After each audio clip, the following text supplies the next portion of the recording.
Okey, Assalamualaikum warahmatullahi wabarakatuh. Kumpulan kami akan membincangkan tentang akhlak mulia masyarakat sejahtera. Okey, ahli kumpulan kami antaranya Muhammad Sabruddin, saya, Lokman dan juga Nazrin. Okey, sekarang ni kami akan masuk ke dalam topik dan membincangkan dengan lebih teliti tentang topik inilah. Okey, untuk slide yang pertama, definisi akhlak. Okey, secara istilahnya, Imam Al-Ghazali menyebutkan bahawa akhlak ni adalah suatu sifat yang baik yang biasanya akan memiliki akhlak yang baik juga. Dan sebaliknya, jika seorang yang memiliki sifat tidak baik cenderung memiliki akhlak yang tercela. Okey, dari sini saya boleh masukkannya sebagai Imam Al-Ghazali ni kata, jikalau seorang tu mempunyai akhlak yang baik, pastilah seorang tu juga memiliki akhlak yang baik. Maksudnya kedua benda ni berkaitan. Maksudnya tidak boleh salah satu tu baik, salah satu tak baik. Jadi kalau dua-dua baik, kalau satu baik, kedua-duanya akan jadi baik. Okey, untuk poin yang kedua, dari segi bahasa, akhlak ni pula berasal daripada perkataan khulq yang bererti pelaku, perangai atau tabiat. Okey, yang untuk poin seterusnya, dari segi istilah pula, akhlak ini ialah suatu sifat yang tertanam dalam jiwa yang daripadanya timbul perbuatan-perbuatan yang mudah tanpa memerlukan pertimbangan terlebih dahulu. Maksudnya akhlak ni ialah sifat kita sendiri. Maksudnya sifat yang memang sifat asal kita.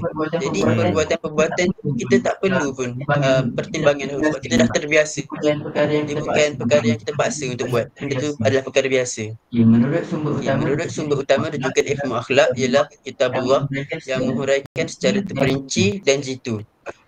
Okey, kalau mengikut dalam kamus Al-Mu'jam pula, dimuatkan ayat Al-Quran yang membawa maksud Al-Khuluq.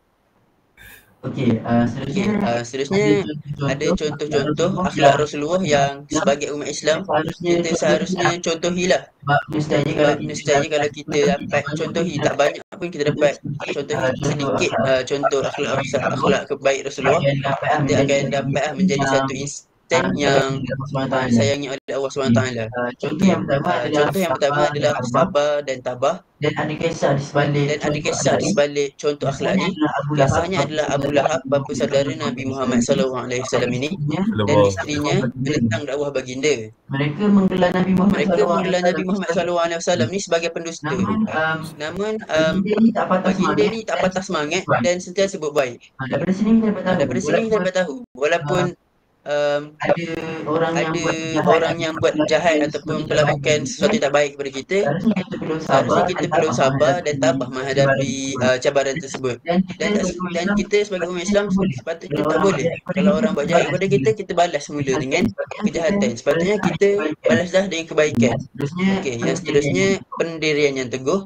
Contohnya adalah Nabi Muhammad SAW ni, dia ditawarkan harta yang banyak jika menyembah berhala. Namun baginda ni menolak dan meneruskan dakwah dengan cekal. Ini sebab apa? Sebab Nabi ni seorang yang berpendirian teguh. Dia ni senang cerita dia tak mudah untuk dibeli. Tak kira dengan harta, dengan wanita. Sebab Nabi Muhammad ni dia seorang yang berpendirian teguh dan dia berpegang. Walaupun tak kira orang tu hasut dia macam mana, dia tetap akan pegang akan janji dia ataupun amanah dia. Seterusnya adalah bijak merancang. Kisah bagaimana Nabi ni boleh menunjukkan akhlak yang mulia, iaitu bijak merancang ni adalah baginda ni diperintah oleh Allah SWT untuk berhijrah ke Madinah. Sekutunya pula merancang untuk membunuh Nabi SAW. Baginda pun memilih jalan ke selatan untuk ke Madinah, walaupun Madinah ni terletak di utara Mekah, untuk mengelirukan musuh. Sampainya di Madinah, baginda pun merancang usaha dakwah dengan lebih luas. Maksudnya kat sini Nabi Muhammad SAW ni dia seorang yang bijak dalam merancang sesuatu. Sebab apa? Apabila dia tahu ada sekutunya ataupun musuhnya yang nak membunuh beliau bijak beliau menukarkan arah beliau untuk mengelirukan musuh. Okey, seterusnya amanah. Sifat amanah ni boleh dikatakan dikatakan memang sinonim dengan sifat Nabi Muhammad SAW. Sampaikan sifat amanah ni bukan sahaja disebut dalam kalangan orang Islam, tapi juga disebut dalam kalangan orang kafir. Memang kira tak kira lah orang Islam ataupun orang kafir, dia memang percaya Nabi Muhammad ni adalah seorang yang memang boleh dipercayai, mampu memegang amanah. Untuk dikaitkan lah, kita sebagai seorang pelajar kan, dalam kita membuat assignment atau sebagainya, kita sebenarnya kita pun patut memegang kepada amanah supaya kita punya assignment tu tak berlaku sebarang plagiat, penipuan dan sebagainya. Jadi kita pun sebagai pelajar, lagi-lagi kalau kita merupakan seorang umat Islam, jadi kita sepatutnya sangat-sangat mencontohilah sifat akhlak Muhammad, iaitu amanah ini. Contoh yang seterusnya yang saya boleh beri adalah Nabi Muhammad ini adalah seorang yang penyantun. Baginda ni sangat sentiasa bermanis muka dan lemah lembut dalam percakapan. Tak kira dengan kanak-kanak, dengan orang yang lebih muda, yang lebih tua. Sikap baginda ni memang boleh dikatakan sangat disenangi dan dihormati orang ramai. Baginda juga dikenali dengan sifat pemaaf dan dermawan. Yang seterusnya adalah tidak suka membuang masa. Baginda ni sentiasa bermanis muka dan berlemah lembut dalam percakapan. Untuk tidak suka membuang masa ni, Nabi Muhammad ni contohnya kita ambil solat 5 waktu kan. Nabi Muhammad ni boleh dikatakan tidak pernah melambat-lambatkan solat. Maksudnya dia tidak suka membuang masa. Sebab kita tahu apabila kita dah dapat solat pada awal waktu, kita akan dapat untuk apa dia katakan, untuk buat kerja lain, buat amal-amal lain, buat kebaikan yang lain. Jadi kita sebagai umat Islam, tak kira umat Islam ataupun kita kaitkan diri kita sebagai pelajar, tidak suka membuang masa ni adalah yang kita kena contohi. Seterusnya pula untuk definisi sunnah. Jadi kita cerita pasal akhlak. Sekarang kita cerita pasal sunnah pula. Dari sudut bahasa, sunnah ni adalah jalan atau kehidupan, sama ada ia bersifat terpuji atau sebaliknya. Sunnah ni kita akan dikatakan sandarkan kepada Nabi Muhammad SAW. Dari sisi hadis pula, sunnah ni adalah setiap perkara yang disandarkan kepada Nabi SAW daripada perkataan, perbuatan, takrir ataupun persetujuan, sifat khulqiyah, sifat khalqiyah dan kehidupan baginda sallallahu alaihi wasallam, sama ada sebelum perutusan baginda sallallahu alaihi wasallam menjadi rasul. Maksudnya dari sisi hadis ni, sunnah ni adalah perkara-perkara apa saja terkira percakapan, perbuatan, amalan yang sentiasa dilakukan oleh Nabi sallallahu alaihi wasallam. Dari sisi ahli usul pula, sunnah ni adalah yang diambil daripada Nabi Muhammad SAW selain daripada Al-Quran, perkataan, perbuatan dan takrir persetujuan Nabi SAW.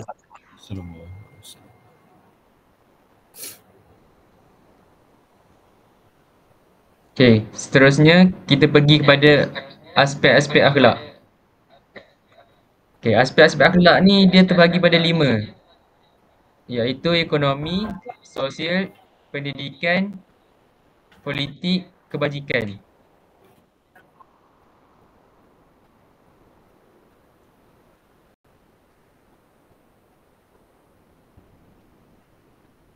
Okey, kita pergi kepada aspek ekonomi. Etika perniagaan. Rasulullah SAW mengajarkan prinsip-prinsip etika perniagaan, termasuk kejujuran, amanah dan ketulusan dalam semua transaksi perniagaan. Beliau melarang amalan penipuan dan menekankan kepentingan integriti dalam perdagangan.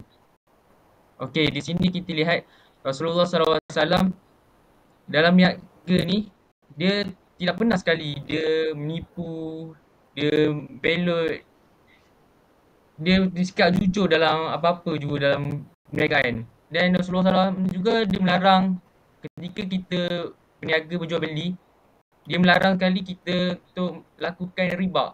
Riba ni sebenarnya adalah satu perbuatan yang haram dalam di sisi undang-undang Malaysia dengan Islam. Okey, seterusnya kita pergi ke sikap syukur. Rasulullah SAW mengajarkan umatnya untuk bersyukur atas rezeki yang diberikan Allah.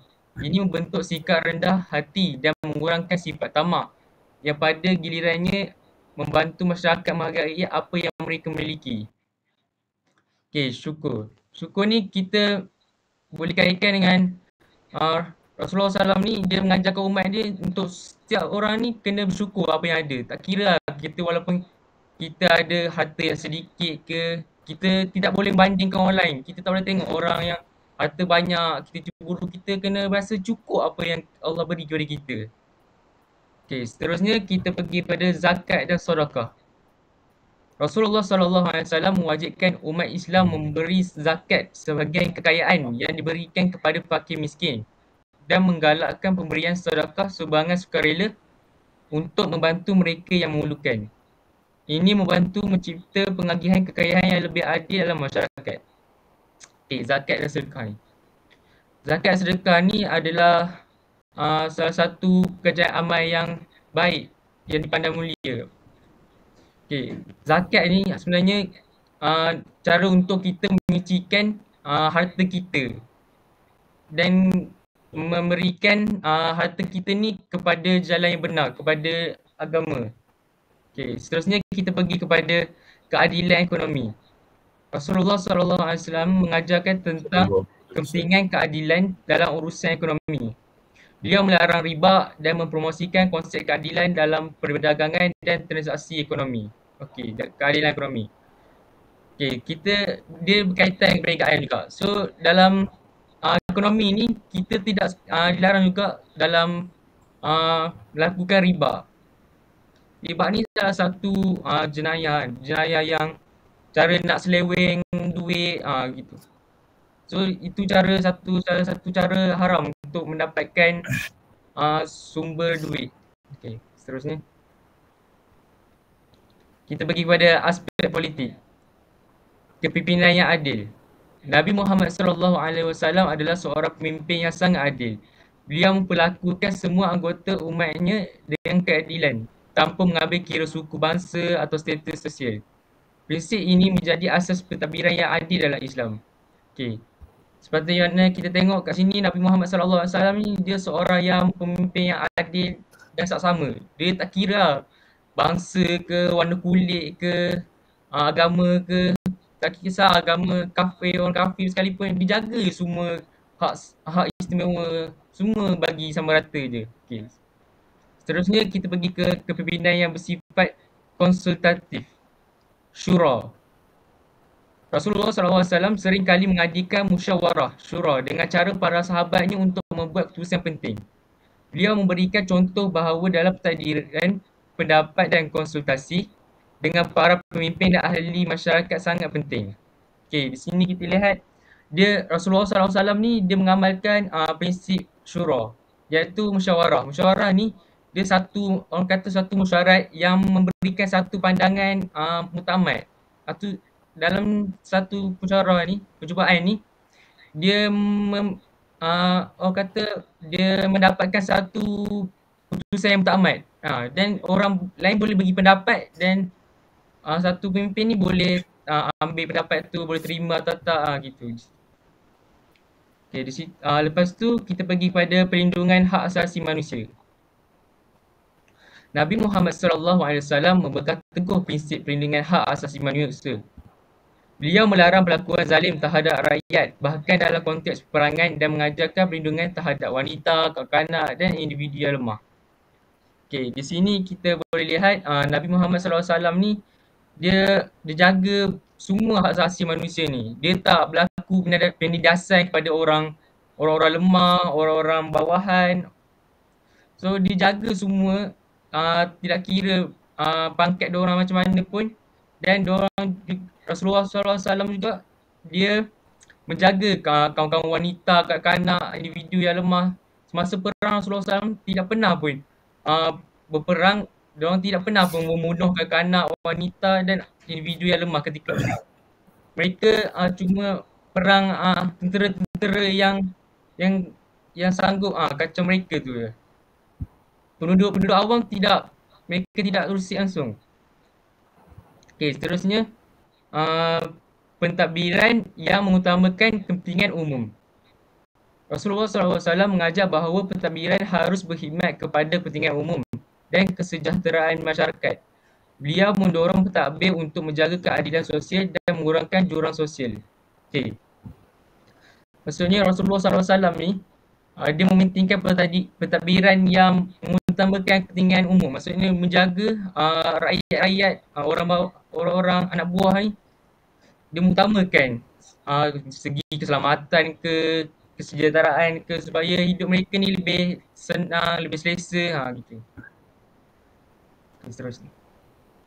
Okay, seterusnya kita pergi kepada aspek sosial pula. Kasih sayang. Nabi Muhammad SAW adalah contoh kasih sayang yang tinggi terhadap sesama. Dia peduli terhadap kebutuhan dan penderitaan orang lain dan selalu sapa membantu mereka. Baik itulah bentuk kata-kata maupun tindakan nyata. Okay, Rasulullah SAW ni dia menekankan kasih sayang antara manusia. Kita sentiasalah menjaga antara satu sama lain, sentiasa mengingatkan mereka. Yang kita ni kena, setiap orang ni kena mempunyai rasa belas kasihan tau. Kena sentiasa tolong tengok orang tua ni rasa susah ke, kita tolong dia.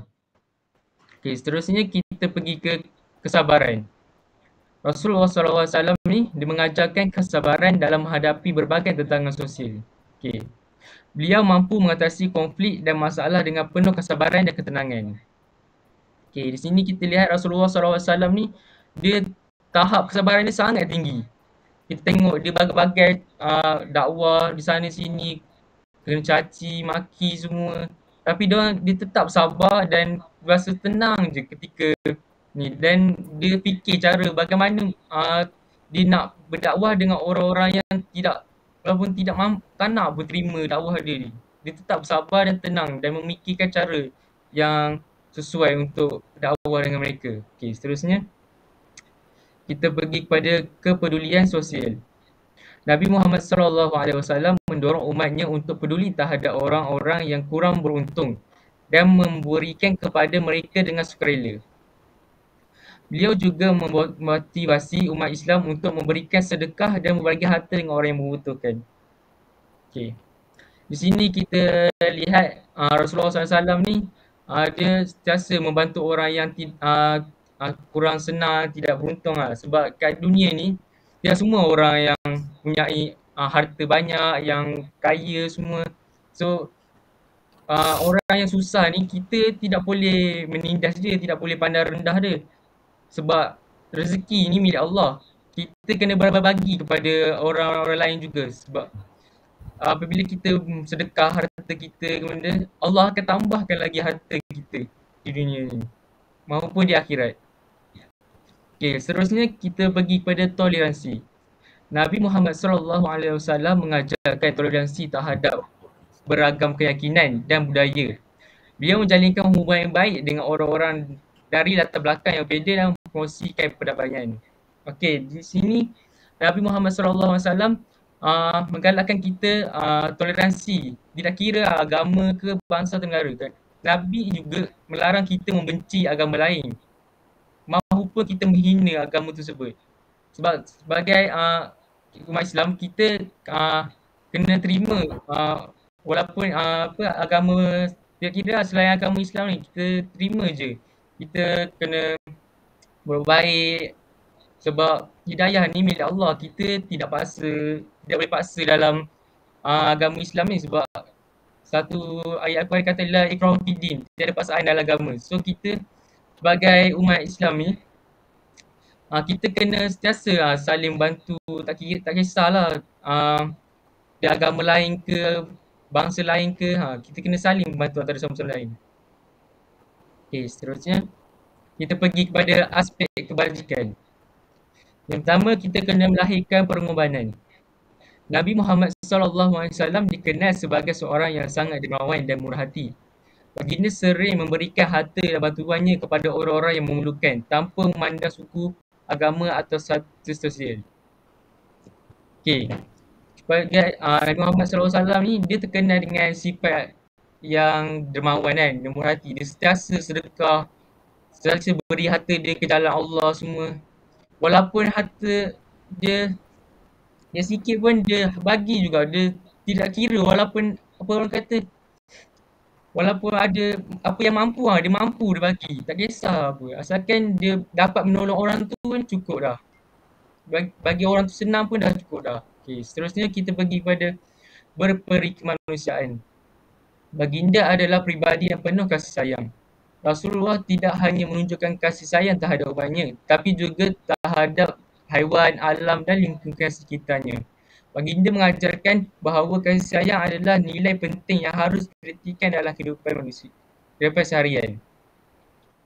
Okey, di sini kita kena, orang kata kena, Sallallahu Alaihi Wasallam ni dia menggalakkan kita sifat berperi kemanusiaan. Tak kisah kita kena jaga haiwan ke alam sekitar, kita tak boleh hancurkan alam sekitar, haiwan ke memusnahkan alam sekitar sebab semua benda tu semua makhluk Allah.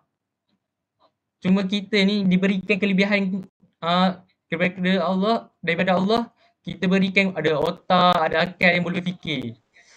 Cuma haiwan tu ada akal, cuma dia tidak ada fikiran macam manusia yang boleh fikir, boleh buat benda ni semua. So kita ni sebagai makhluk Allah je, kita kena sentiasa menjaga alam sekitar ke haiwan sebab mereka juga walaupun mereka alam sekitar tapi mereka sentiasa berselawat kepada Nabi sallallahu alaihi wasallam. Okey. Seterusnya aspek pendidikan. Kita pergi kepada kejujuran. Rasulullah sallallahu alaihi wasallam diajar untuk sentiasa bercakap jujur dan ini adalah nilai penting dalam mendidik anak-anak tentang kejujuran dalam tindakan dan kata-kata mereka. Okey, Rasulullah sallallahu alaihi wasallam ni dia menggalakkan kita untuk sentiasa bercakap jujur. Walaupun apa salah tapi kita kena berani kata jujur walaupun benda tu apa orang kata kita takut nak mengungkapkan satu kejujuran tu. Tapi kita kena berani juga untuk berkata jujur. Okey, seterusnya kita pergi pada kesabaran. Rasulullah SAW mengajar tentang pentingnya kesabaran dalam menghadapi cubaan dan kesulitan. Ini boleh menjadi pelajaran berharga dalam pendidikan untuk membantu belajar mengatasi cabaran. Okey. Nah, dalam satu perkara ni Rasulullah mengajar kita supaya sentiasa bersabar dan berasa tenang je. Sebab apabila kita bersabar dan kita rasa tenang, kita dapat memikirkan cara penyelesaian masalah suatu tersebut dengan tenang. Dan kita tidak tergopoh-gapoh untuk menyelesaikan satu masalah tersebut. Dan kita mudah untuk mengatasi cabaran tersebut. Okay. Seterusnya kita pergi kerendahan hati. Rasulullah SAW dikenali dengan kerendahan hati. Dan ini adalah nilai yang penting untuk diajar dalam pendidikan agar pelajar tidak menjadi sombong. Okay.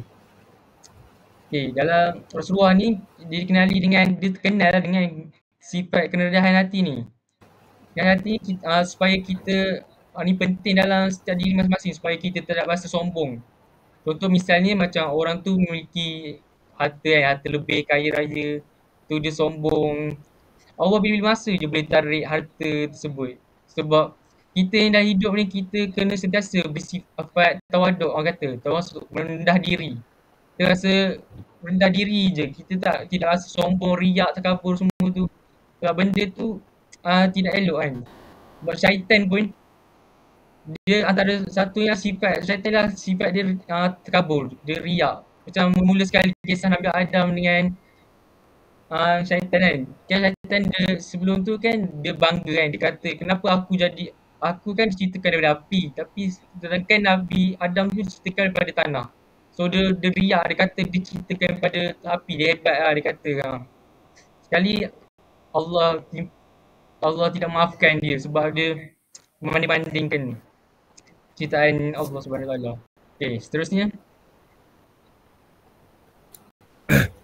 Jadi baiklah, bila kita telah dengar tentang akhlak Rasulullah tadi, sekarang saya akan kupas pula tentang kepentingan akhlak Rasulullah dalam Islam.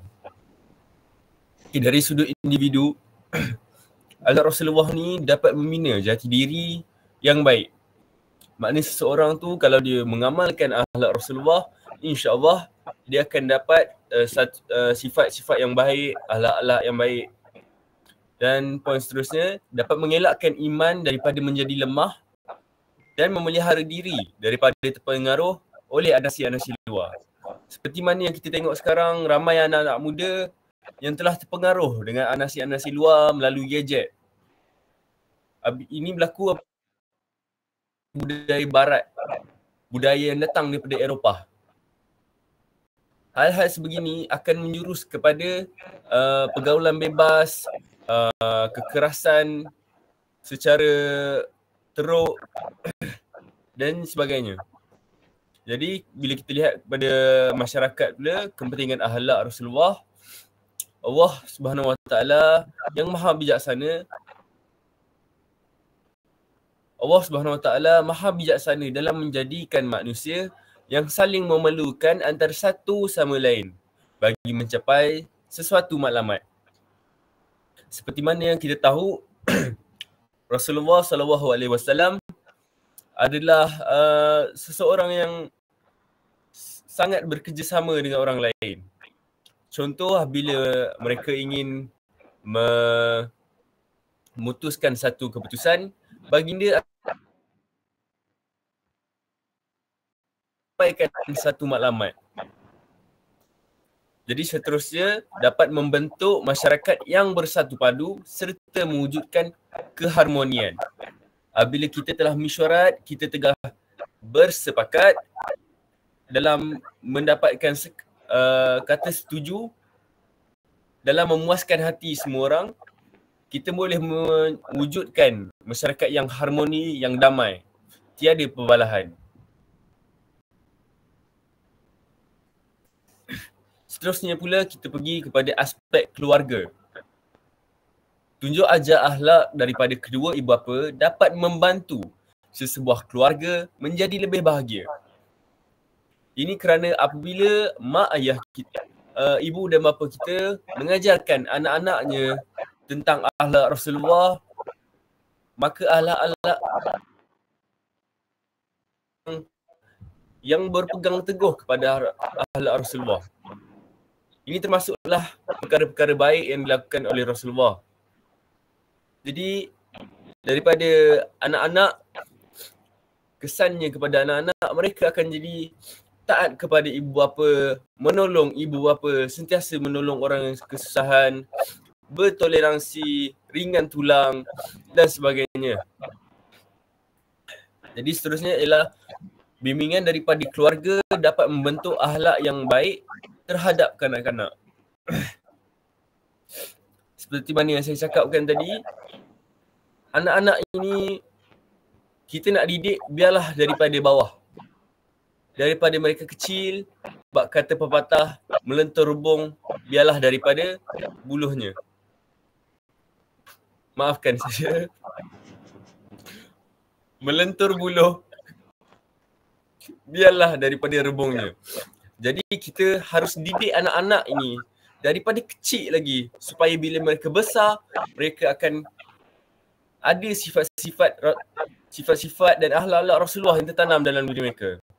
Seterusnya kita pergi kepada aspek negara. Akhlak rakyat yang terpelihara mampu menjadikan negara semakin maju. Apabila semua orang telah mengikut akhlak Rasulullah, nescaya sesebuah negara itu akan maju. Kerana apa? Kerana seperti mana yang kita telah diterangkan tadi, terdapat banyak akhlak Rasulullah yang menjadi faktor-faktor kecemerlangan sesuatu negara. Bagaimana kerajaan Madinah dulu boleh maju,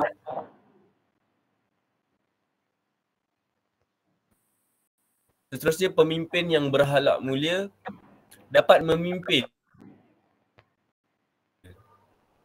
menjadikan negara aman dan makmur. Seorang pemimpin ni, bila kita lantik dia akan diberikan tanggungjawab dan amanah yang akan ditanyakan kepada akhirat kelak. Jadi seseorang pemimpin tu perlulah mencontohi sikap-sikap Rasulullah seperti Fatanah, Amanah, Al-Amin. untuk menjadikan negaranya itu setanding dengan negara lain. Walaupun tidaklah semaju itu, tetapi haruslah berpegang kuat kepada agama Islam. Hal ini boleh dipupuk melalui kita mencontoh.